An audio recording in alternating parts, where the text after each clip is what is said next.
Kia ora. My name is Brooke Nieborg, or in the language of my country, called Brooke Takawingua. In this presentation, I will be discussing my connection to country, my connection to family and friends, the names I am connected to, and what culture is to me, and how these are linked to my teaching and providing inclusive education to all diverse learners in the classroom. But first, I would like to make an acknowledgement of country. Bangala country holds the foundations of the place I call home, Whyalla. I would like to acknowledge the traditional custodians of this land, sea, sky and community. I pay respects to their ancestors, elders past, present and emerging, and extend that respect to all Aboriginal and Torres Strait Islander people today. Discussing my connection to country. The map shows the location of my hometown, Invercargill, New Zealand, and the Murihiku Marae, which is sacred to the Maori people of my area. This shows connection to my arrival to Australia in 2007 to Bangala land, and one of my favourite local cultural places to visit is Wild Dog Hill. I also love to visit the Flinders Ranges to unwind and explore. My very early connection to South Australia was where my family immigrated here in the 1830s and pictured our family members in corn. During our group activities, we identified several connections from Port Lincoln's Nauru area and Bangala. Reflecting on my connections to land, I'm able to learn about my worldview and develop an understanding about where I fit in and the relationship I have with the land of my childhood and the land I now reside on.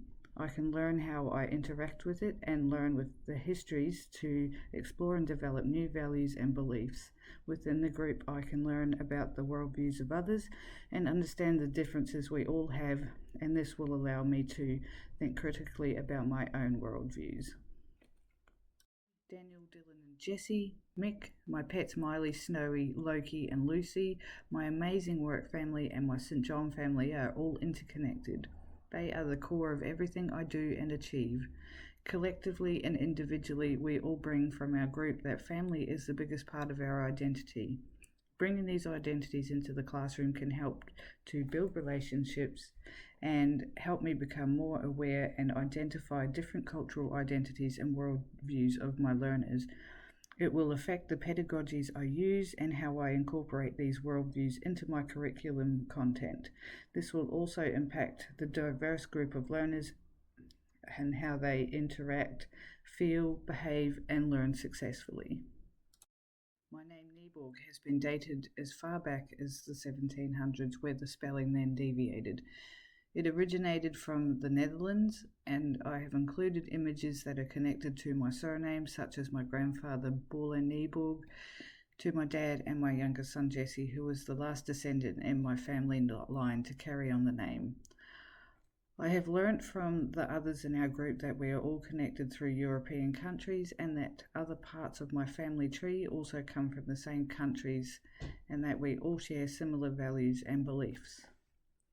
These learnings are significant to my teaching, so that I am able to foster an environment where uniqueness and individuality is respected, but through conversations can take place to identify histories and connections to one another, so that a deeper understanding of and an inclusive environment can evolve.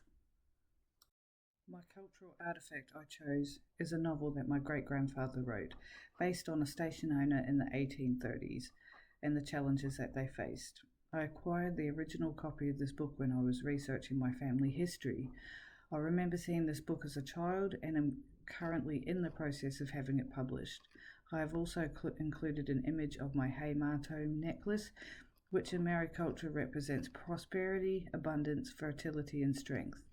These items are both from a historical and social context due to the age of these items and through family. They both hold significant sentimental value to me. The cultural connections and differences between our group are the differences of importance we place our values on. For some, family is on the top of the list. For others, it was sport or travel. This can help me to have an approach to teaching in the classroom that contextualizes the curriculum and content I am teaching to meet the individual learning styles and backgrounds within my class, while having inclusive pedagogies to ensure all perspectives are respected and included.